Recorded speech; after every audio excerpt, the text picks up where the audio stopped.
Welcome back to the Authentic Society. I'm Jayme. I'm Maddie. And on today's episode, we are going to talk about the comparison game.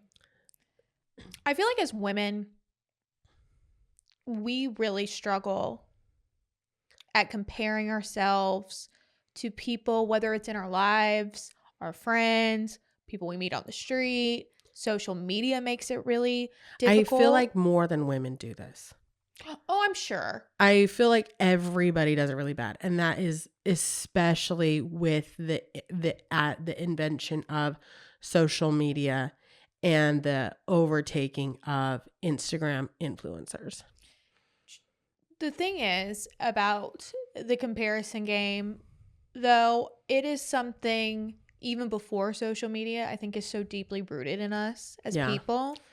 There was like hard drugs, hard narcotics were a thing in the 1950s.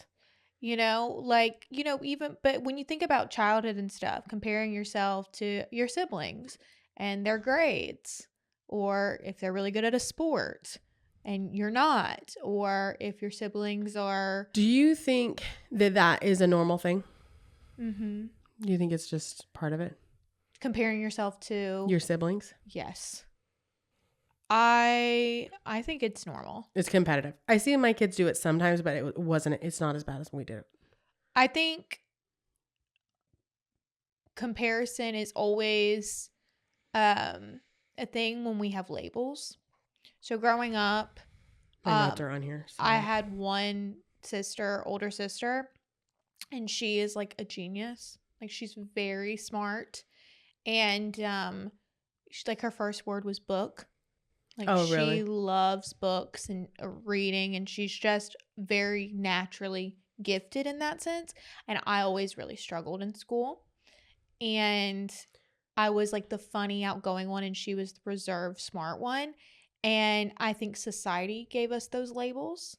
And when you are labeled as a child to be one certain way, I think you compare yourself to people that they have attributes or traits that you don't see in yourself. Okay.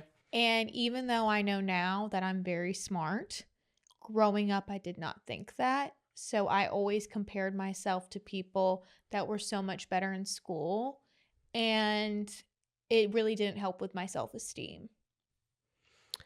Yeah. I think that, so I've wondered if it's like normal to compare yourself to the inadequacies, inadequacies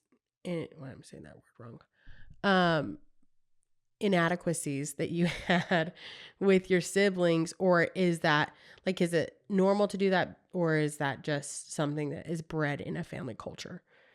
I don't know. Did your parents compare you to a lot, or was it more school? So it starts at a young age. Right. Comparison starts at a young age. And I mean, like I said, in the 1950s and 60s, that's why like the do-it-all mom was a big thing. Right. And there was a lot of comparison. But even if you're not conditioned to compare yourself, and it starts at a young age, and you weren't conditioned by your parents, I think everybody compares now. Now, yeah, because of the invention of social media. You think that's it? I think that's part of it. Well, first off, keeping up with the Joneses was a thing before the social media, right? Mm-hmm. Everybody wants to appear superior, I guess, or like they have their poop in a group. So I think that social media didn't help that. But the thing is what social media did was it removed the real aspects. I do believe that, especially in the last, 2 to 3 years, there has been more talk about behind the scenes and anti-influencing and like real and raw. There's like right now it's really trending to do vlog style, like real life. People want that real life connection instead of the cultivated and like pretty filtered pictures all on social media, which is before the invention of reels. I feel like that's all it was. Like, it was the pretty pictures with the cool filters. That's social why media is a highlight reel. Oh, yeah. I think we forget in this day and age, and I really want to stress this because even people say that all the time. Social media is a highlight reel. Social media is a highlight reel. But really, you I think think you about can it. say it, but do you really understand it? Right. But you think about it. This is the way I think about it. There's 24 hours in a day that somebody lives, right? Whether you're sleeping, eating, going to work.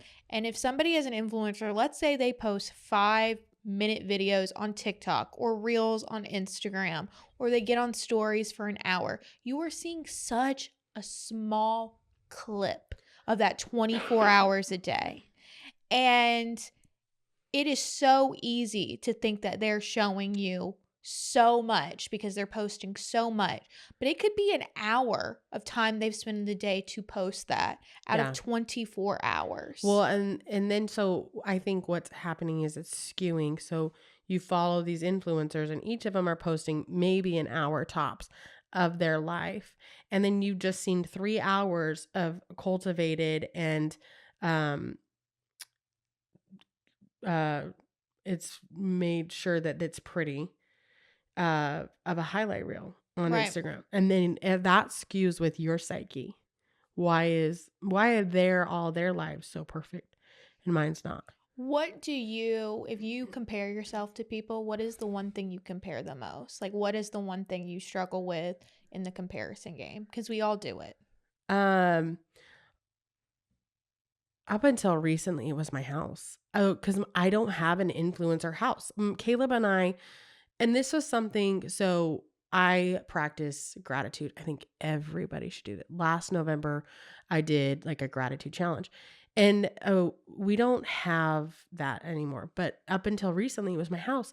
And I would have family members come and pick apart my house. And I love my house. Caleb and I bought it with our own money that we worked hard for. We saved, and we flipped and we've renovated it with our own money. We've put a lot of love into that house. But it doesn't look like an Instagram influencer's house. And so I'd get frustrated because there's little things that bother me and I see those things. But recently I was like, you know what? Like this house has given me memories with my kids. They love it. Caleb and I have renovated it. We've poured so much love into it. We brought Joey home here. Like You bought it at a great interest rate. yeah, we bought it at a great interest rate. But it's like it was our home. It was our home. Like I was so proud of it when we got it. And then I would compare it to Instagram influencers' newly built house with 9-foot ceilings and pretty cultivated 6,000 square feet. Yeah. And I'm like, and it's a smaller home but it fits us. We're cozy. But I told Caleb, I love it. Like I love that. And I had to really think about that. Like what bothers me about my house? Is it all these things? But all those are real. They're at other houses. When I go to other people's houses, I see the imperfections in my own house in their houses. Yeah. It's just not cultivated. No, because there are so many influencers that have gorgeous, gorgeous, gorgeous houses, but it's obviously not always realistic. It's not a realistic thing, you know? Prices are up in the economy, interest rates are up, and also at the same time, most people have brown cupboards. And also, was it really ideal to go to Pottery Barn and buy a $300 vase? I would never. Do you know what I mean? Yeah. Or is it really ideal to buy a $10,000 couch? You know, it's not. But that's what looks good on screen, obviously. And so there's this thing called de-influencing, and I love it. And I've been very careful about sponsored posts that I do. Do I really like this product? Would I really recommend it? And that is something that I think a lot of influencers don't do. And that is also, so there's this pressure to buy it. It's modern day advertising. You're just advertising instead of on TV, which is where everybody used to get their ads. You're advertising on social media, which is where everybody gets their knowledge now. But I think that people should really think about these things, you know, like when you shouldn't, do you need it? Is it going to make your life better? Will it really make you happy? Yeah, my biggest comparison I have is my career. Really? Yeah, I really have struggled with that. Not so much anymore because I feel like for once in my life, my career is exactly where I really enjoy it to be.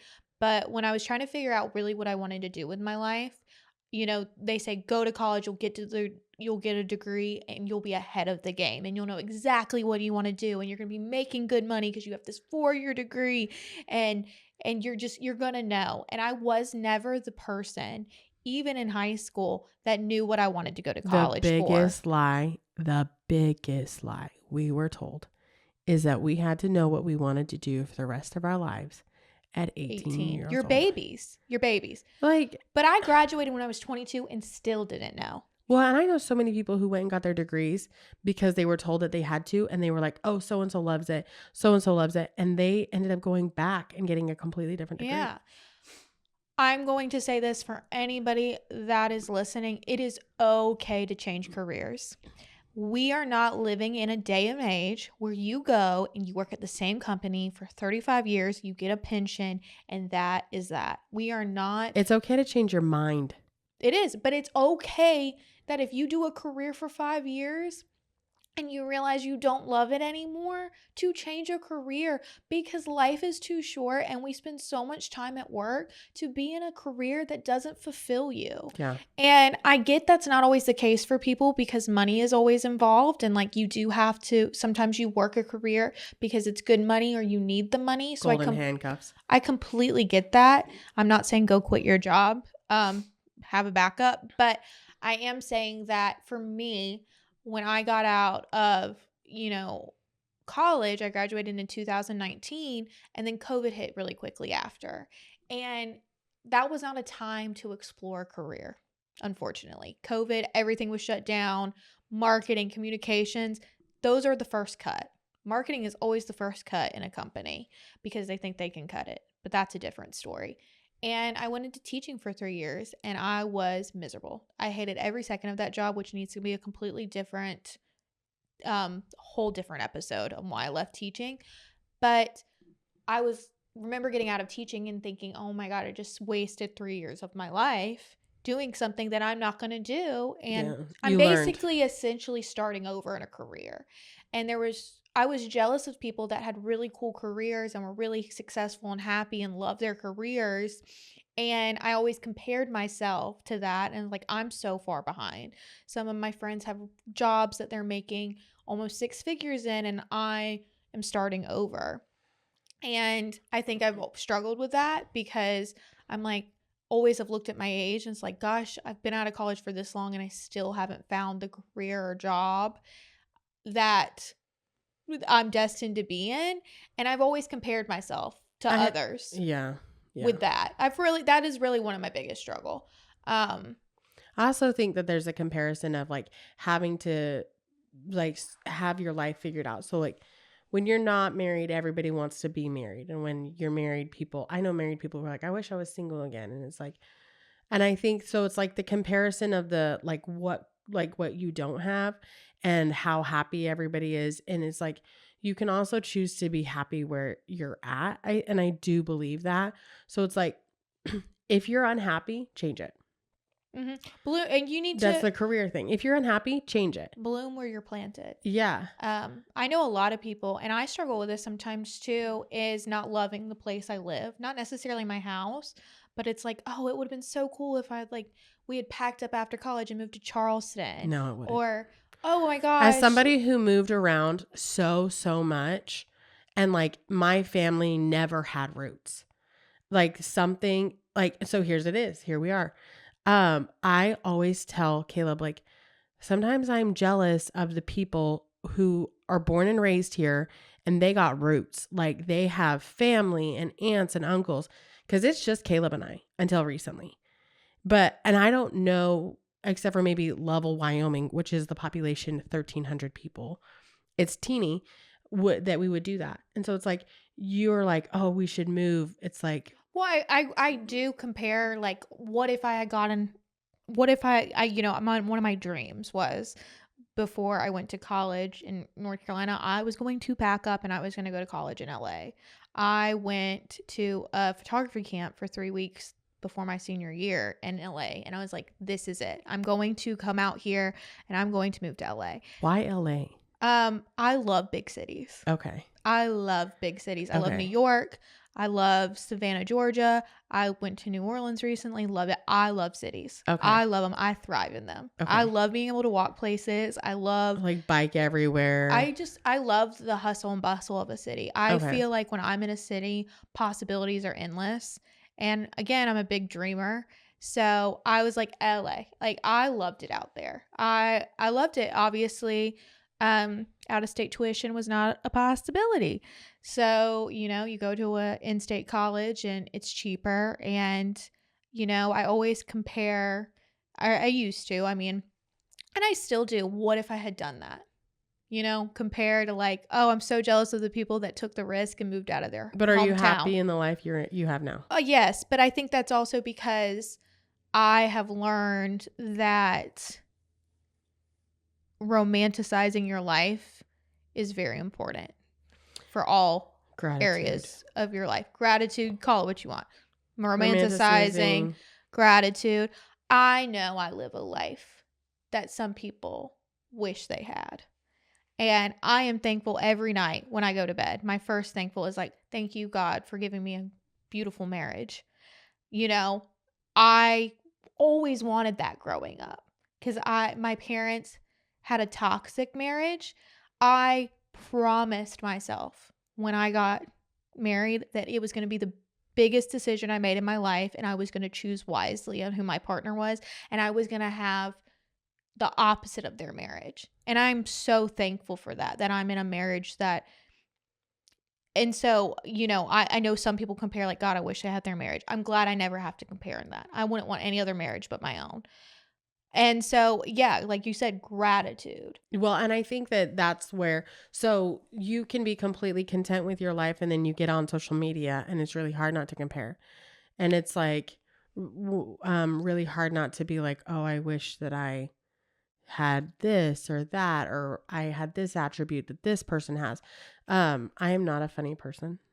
I am a funny person, but like I'm a more serious person, and I had to really learn to be okay with that, and that like I bring to the table more of a serious tone, and I will joke with you and I will tease you, but I am a more logical, serious person, and being okay with that because our world praises class clowns. I think comedians and stuff like that. I disagree so fully. Really? Yes, because I am a class clown. Okay. And I am the comedian. Okay. And I'm goofy. And I don't mind people laughing at me. And I love making people laugh. But the opposite of that is no one takes me serious. You think so? Nobody. Yes, absolutely. I think nobody takes you seriously no matter what. I think it might be our age.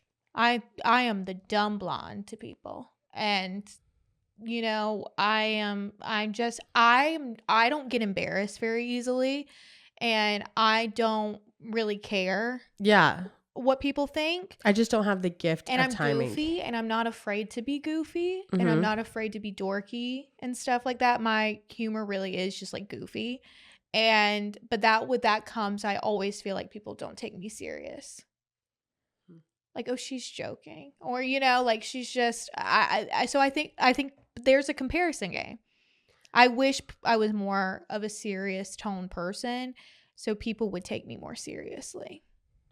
I think you always want what you don't have. It's a comparison, so it's like being grateful for what you do have. That's where I think social media has made it so hard to be fulfilled in your life because you're being told of what you're missing out on, and it is completely hyped up due to social media. Always. The Wall Street Journal, I don't have the cited source, but somebody's going to fact check me on me. But somebody said like people who share their social media, like share multiple pictures of their relationship, are like 60 to 70% less likely to be happy and fulfilled in their relationship than people who don't. The couples that always share. Than the people who don't. And I read that and I shared it with Caleb, and he was like, that's crazy because people like always question, where's Caleb on my social media? And I'm like, we just are busy. I can't remember the last time I posted a picture of Dylan when I'm with them, I want to hang out with them and I forget to take a picture. My husband doesn't like taking pictures. Oh. That too. I mean, and also at the same time, my husband isn't even on Instagram. But I know it's funny because any post with like a couple that says we've had a lot of ups and downs, I'm like, immediately, that is no relationship I want to be in. Yeah. Like a couple that is willing to spill it all in a paragraph post. Sorry, exiting out of the app.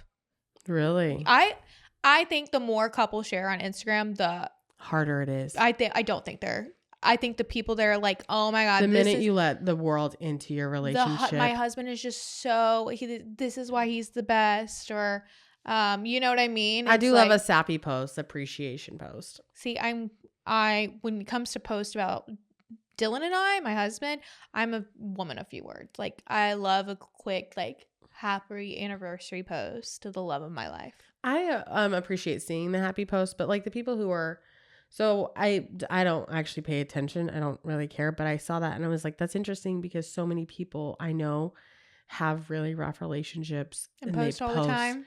And they post how great their relationship is and they have all these pictures, but I know that they have rough relationships. Yeah, because it's like, if you have a rough relationship and your husband does something nice and you feel like you have to document that because he doesn't do it very often, to me, interesting. I think that's why they do it. Yeah. Because if I documented every little thing Dylan did to me, you would see 24. I mean, you would see so many hours of my life. Like, Dylan makes me coffee every morning. I don't think you have to document that. Yeah. I don't think you have to put that in a long Facebook post to the man that makes my coffee every morning. Like, it's just. You eye roll at that? That's your pet peeve? It's like, no, yeah. Well, as soon as I read a post that says we've been through ups and downs, I know. The most I see, the harshest I see is the mom aspect. Like the mom shaming, like you were talking about that 17 diaper thing and how much shame, I didn't track it, how much shame she got. And you asked me about that and I was like, wow, that's crazy. And I'm starting to see it now, but I do believe like parenting, family planning, and like infertility and motherhood, there is a lot of comparison game and nastiness in that world. Do you compare yourself as a mom a lot? I used to. And then honestly, Evie changed me a lot because Evie was so different than first off, how many people do you know go to the doctor and they're like, they're missing limbs. Everything else looks okay, but they're missing limbs. Like, that is not something you see on social media. And it was like, what? I remember looking up what she had and like I could find 3 pictures. And it was just like random pictures. They looked AI generated. But so it's like, I think that like, how do you parent that really changed who I was. I used to care a lot. And the more and more I parented, because it's outside the norm. It's outside the norm. And then Axel had apraxia and had to parent that. And it's like, when your kid has a disability, yeah, it's not very talked about. Yeah. And it does make you feel like you're comparing, or like, am I doing the right steps? Am I doing the right things? Yeah. Am I helping them? Well, and then I slowly realized nobody has their crap figured out.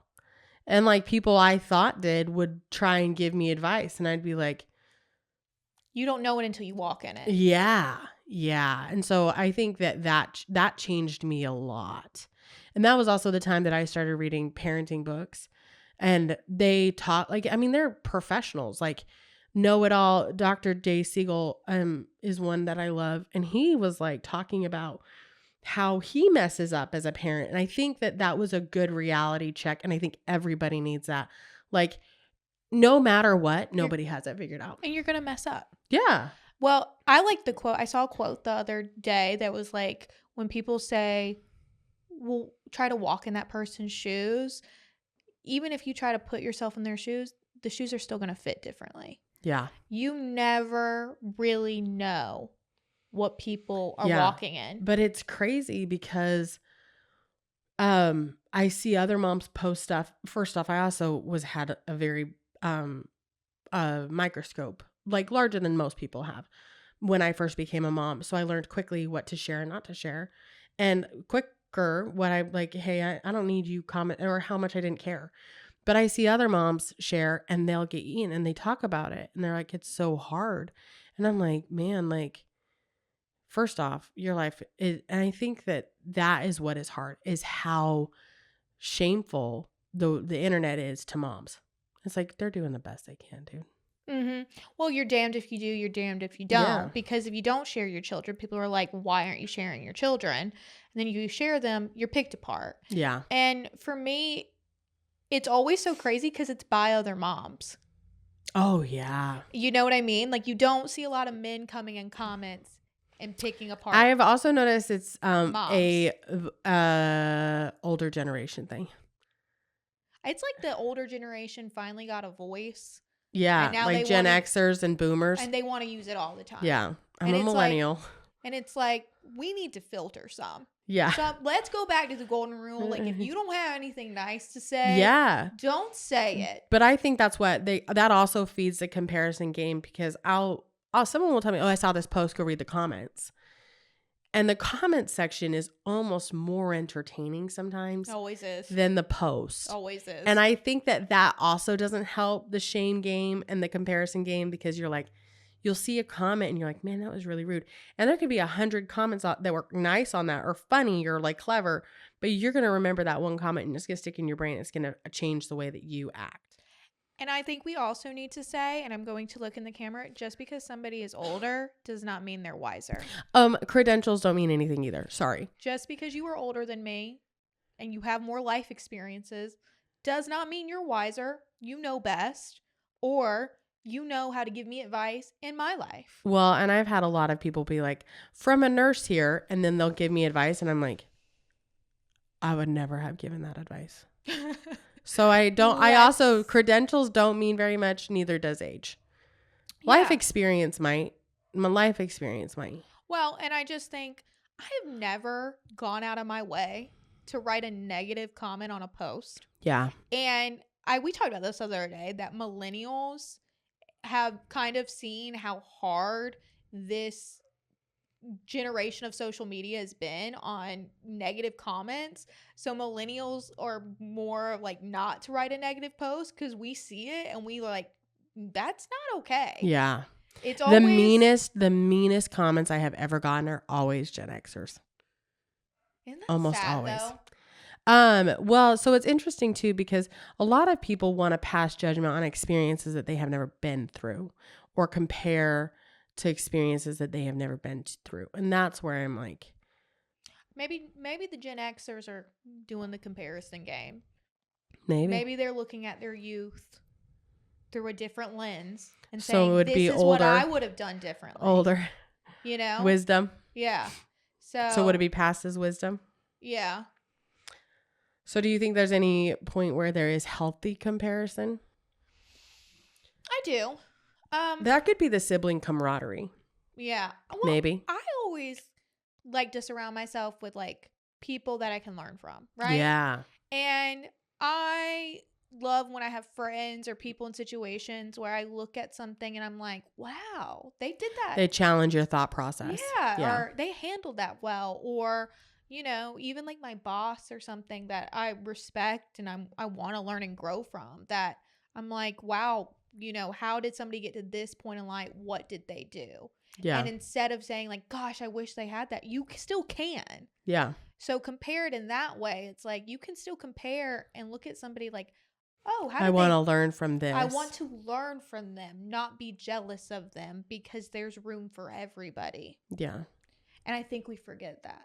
It is part of our primal brain to have scarcity and also compare, because in like tribal days, I'm saying this wrong, Neanderthal days, we would have to be with tribes. And so we wanted to fit in. So we would compare, we would conform. It was normal to do that. Otherwise, you become an outcast, you starve, because we need human beings.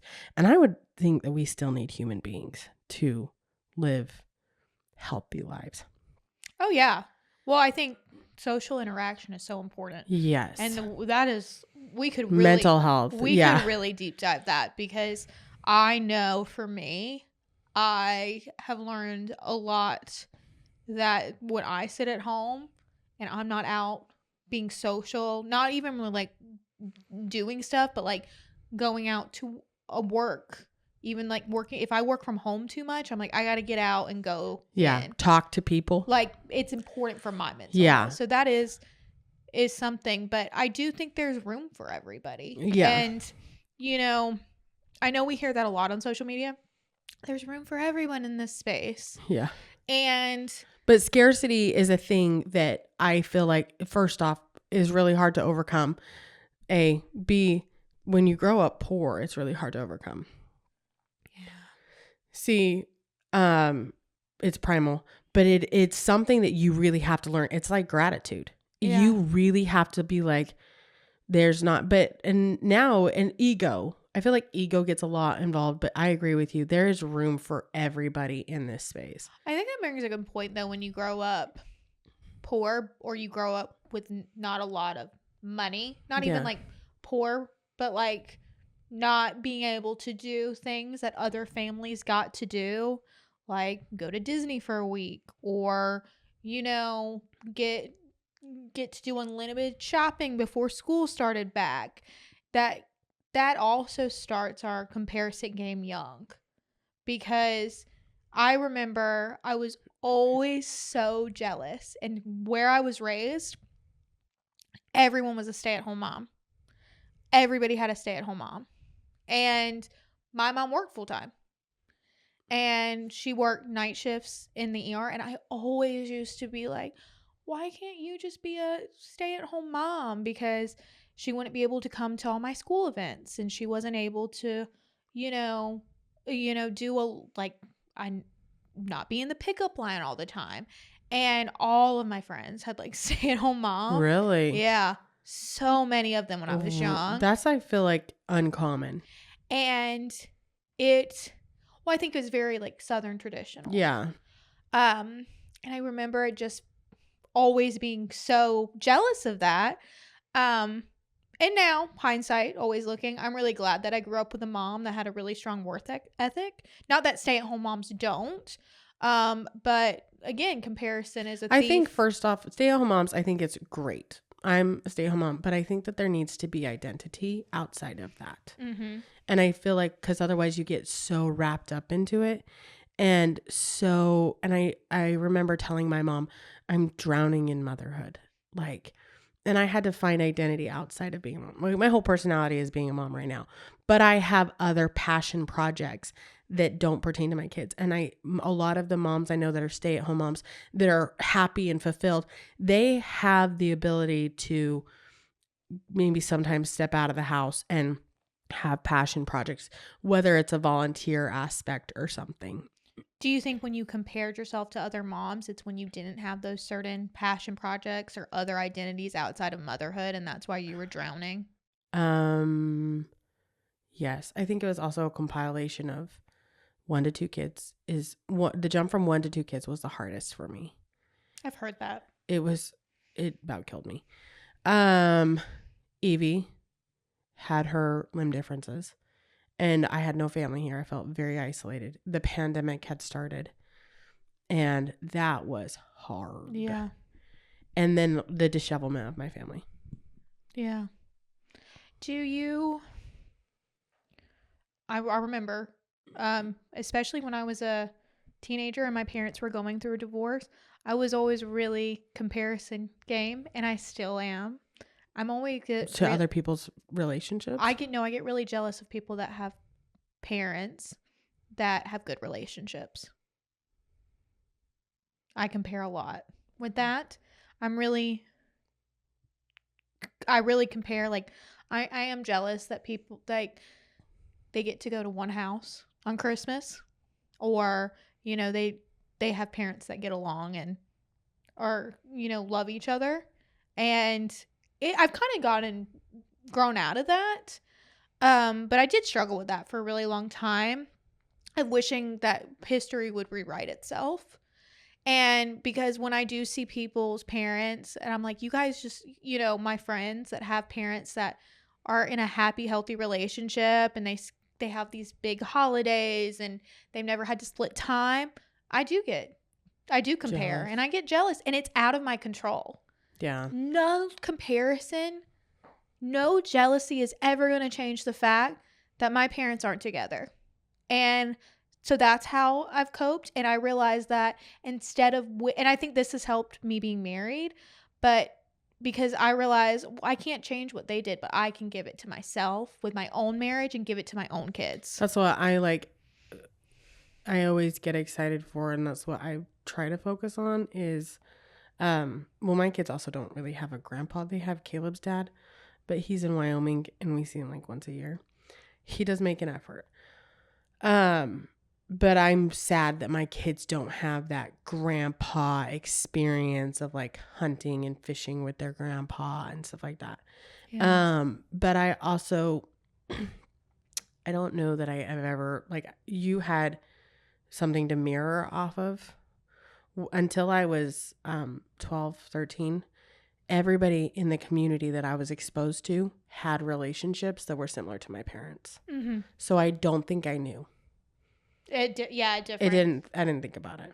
Yeah. Do you worry that your kids will grow up and be jealous they don't have relationships with certain family members in your family? I don't know. We have a neighbor who's kind of almost stepped in as a grandparent. He like loves and adores the kids. They go to our events, like Evie's dance stuff, Axel's recitals, stuff like that. And he always brings them yoo-hoos. So I kind of think that would be as close as they could think of. I don't know. Because I will say my grandparents, my Juju and granddad, are everything to me. And that is one thing I've never had to compare. Yeah. Is people that have relationships with their grandparents, because I think I have one of the best. See? So you like gratitude. You get your So I didn't maybe get the relationship like that. My parents didn't, but my grandparents really were such a vocal part of my childhood and still are. I talk to my Juju every day, like we text. So you text her every day? Yes. Oh yeah, my Juju's my homegirl, and my best friend, and just she's played such a big part in my life. But yeah, so it's finding stuff like that, like, and my grandparents are still alive, but a lot of people don't have that at my age. Yeah. So it's looking in the gratitude of that. Yeah. I also think that Caleb's mom passing away affected that dynamic early on. Really? Yeah. Like it was just something that we kind of just walked in anticipation about. Yeah. But I don't know. Yeah, I think everybody compares though. I think it's a natural thing. I think when you let it consume you and then you let it make you feel like you're inadequate is when it becomes a problem. And realizing something that really humbled me was like when we renovated our house, we're still working on it, but how long it took. Because you see it happen on social media and you're like, that takes money though. They also compile what took them months down to a 30-second video. And you're like, why is this taking so long? Even like Garrison, we bought a table and we just refurbished it. And he was like, yeah, you guys finished it so fast. And I was like, it took us 3 weeks to do this, dude. Because we were working, Caleb was working insane hours at that point. And the kids had crazy schedules. Like it took us 3 weeks to finish it. Like, yeah. And I think that reminder that it doesn't just. Well, and also a reminder is like, for me, is like if it wasn't on social media what I really wanted, like even if I had all this money, let's say I was well off enough to buy a daggone $2,000 dresser for my little girl's room. Because I was watching an influencer the other day do a tour of her 4-year-old daughter's She had a $2,000 dresser? Yes. Wow. She was like, it was expensive, but I can use this piece for years and years to come. That's true. I mean, different priorities and prerogatives. But me, who I am, even if I did all have that money, I probably wouldn't be buying a $2,000 dresser anyway. I am not somebody. I'm cheap. Yeah. I'm a cheap ass. Well, I love to thrift. Practical. I love to thrift. Yeah. Most of the things you ever will see me wear, I thrifted. Wait till you have kids. And for me, I think I'd rather spend $2,000 saving a trip. Different priorities. So like you like to plan trips. Again, if I had all that money, maybe I would be able to do both. But why am I going to be jealous or compare my life? Oh, I don't have that's a beautiful dresser. And I wish I had that money to be able to buy her. That little girl's room cost probably more than most of my furniture in my house. But it's like, happy for her. Like, would never mom shame or hate on an influencer to spend their kind of money. That's their money. I will say I spend a lot more money on my kids, but usually what I spend money on for my kids is like stuff that keeps them off of technology. So like we buy so many freaking bikes and a play set and like books and little things to do other than technology, which is probably a fault, but no, I don't think it's a fault, but I'll spend a lot of money on it. Mm-hmm. But again, it's not me to judge somebody else's finances, but it's also not healthy for me to compare. So it's like social media. If I wasn't being told that I needed it, is it something I would actually need? Yeah. Or is it something I'm seeing because it looks so beautiful, because it's decorated right and it's the great lighting? Tumblr? Do you remember Tumblr? Yes, I was a Tumblr queenie. I remember like you wanted to like, I don't know, maybe it was just my Tumblr, but it's like you wanted all those pink sparkly things because of Tumblr. Yeah. What was your Tumblr name? I don't even remember. I remember mine. It was Mark on Your Heart. Oh. Oh my God. I miss Tumblr. Sometimes I re-download it just to. Is it still around? Yeah. Oh, I haven't even looked at it. And listen, that's where you get all the good quotes. Oh, really? Yeah. I don't have it right now. Pinterest. That's what Pinterest is. Well, I was never a Pinterest girly, as you know. I was a Tumblr girly, but that's so funny. Well, yeah, because even before Instagram, you had the Tumblr style. Yeah. You know? Yeah. The aesthetic. You know, comparing your aesthetic to somebody else. And aesthetics, I feel like, are kind of starting to die out. Yeah. Because I feel like it was a really big thing, and now it's like people just they crave realness, authenticity. Well, I realize that you've been in my house and stuff like that. I don't really have a very particular aesthetic.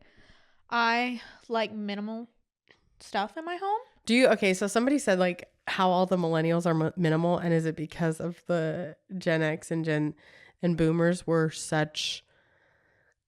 My mom lives with me right now, and that is something that is a struggle for us because she loves all the gadgets on the counter. And I'm like, oh my God. I remember when my childhood, like our counter was never clean. Like you could never eat at the counter because it was filled with junk. Like what was it? Like that was the catch-all. You know, it would walk into the side door of the counter and you would have your phones and your jackets and schoolwork and stuff. The counter was never cleaned off. And now I'm always like, clean the counter. I want my counter cleared off at the end of the day. Yeah. Less is more. Like, yeah. I'm always throwing away stuff. Yeah. And so it's a problem. But for me, I think life's too short to buy stuff if it's just aesthetically pleasing. Like I'll go to a thrift store and I'll see a little knickknack and I'll buy it. I'm like, maybe this doesn't go my aesthetic, but like it'll make me happy putting this little trinket at my house.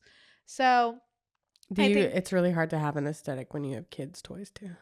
Yeah. Well, I mean, my house isn't like a Instagram worthy house, but also I don't have thousands and thousands of dollars to spend on dressers and paint colors and stuff. I like a good I love redoing it. Like that's a hobby, like a DIY. I'm a DIY person. So I'll go to like a thrift store and find a piece of furniture and bring it home and like strip it and repaint it. But I would never. I love thrifting. Me too. My mom always, but like I have kids that are at the age where they're really hard on furniture. So I don't know how I would ever. Sorry, I was about to sneeze. We're having struggles over here. Joanna Gaines had a quote in her book and she was like, I realized how stupid it was to have a white couch cover with like 4 kids. I know, and quote, most of the time you see like these big influencers and like, this is the sitting room. And I'm like, and their house is always clean. It's always done. You always have to think of perspective too. It's like, do they have maids? You know, do they clean right before they film? Like, there's always a different perspective on the comparison game. And it's like, you know, for that, like, you look at people too, and it's like, oh my God, she always looks so beautiful. Well, does she always have makeup on when she's filming? Like, right now, you know, like, everyone was like, your picture looks so good. I'm like, that's because I never wear makeup. Yeah. Well, and it's like, also, it's like when you take a picture and you make sure your face is smooth and you know, filters. That was like a big thing. Like, after my brother died, I stopped doing filters because he used to talk about so much about he compared himself to social media, and he always, and this is something all my siblings have talked about, and my mom, he always felt like he was behind in life. So that was the comparison game with like where you are in your life, your career. He always felt like he was lacking, and he would talk about this, and it was like, Instagram, social media is a highlight reel. You have to remember that. And if you looked at Instagram, you would think his life was perfect and he had his struggles. And so it's always, I think it's so, so, so important to remember, like, what you're looking at is not the reality of the situation, and the comparison between that person. Like, you can't, like that saying, you can't compare your chapter 1 to somebody else's chapter 10 because it's very different. What's the timeline? You know what I mean? If everybody's on a different timeline, then what timeline are you comparing to? And what's for them is for them, and what's for you is for you, and nobody can take that from you. And I feel like that happens a lot. I have so many girlfriends that if they're not married, it's like, gosh, all my friends are married and I'm not married. And it's like, well, would you rather be single and happy or be in a bad marriage just because it was the timeline? Or like kids, you know, people put me on a timeline to have kids, and it's like, I'm not on any timeline. I'm on my own timeline, and people compare. Well, she had kids, and oh, she's on her second child, and I can't get pregnant. And it's the comparison of this timeline that we put ourselves on. But really, what is the timeline? Yeah. Do you know? Yeah. You're never too old to do another career, go back to school, find the love of your life, and we do it all the time. It's this damn non-existent timeline that also is created by the comparison game. And I think so. If you're on social media and you're starting to catch yourself in that, it is important to get off for a minute and think about the things that you have in your life that you wouldn't change, and like what you're really grateful for, and stop the comparison game. Like, you have this beautiful house that you have. So for me, it's like, I have this beautiful house that isn't Instagram influencer, but I have 3 kids who love it, and the house is filled with a lot of joy. And you're a homeowner. And I'm a homeowner, but it's like, that's big. Yeah. At 28 years old, being a homeowner in this economy, that's a huge deal. I think the biggest thing about the comparison game is taking a step back and being grateful for what you do have. And if you don't have something that you're really working towards, maybe making a plan. I don't know. I feel like the biggest thing is gratitude for what you do have. That changes perspective. But we'd love to know what your tips and tricks are for how you handle the comparison game, because everybody deals with it. Even if you say viewers, even if you don't, you know, I think everybody deals with it. Yeah. Everybody has a comparison, like, oh, I wish I would be like more like this, or I wish I had this things. So how do you deal with that, and how do you handle that, and how do you adjust that? Yeah. And to make sure that like comparison isn't turning into jealousy. Yeah. You know? Yeah.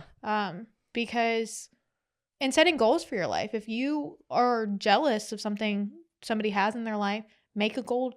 The good comparison. It's a good comparison. Like, oh, I want to do that. How do I get there? Yeah. So, but thank you for joining us, and we will see you on the next podcast.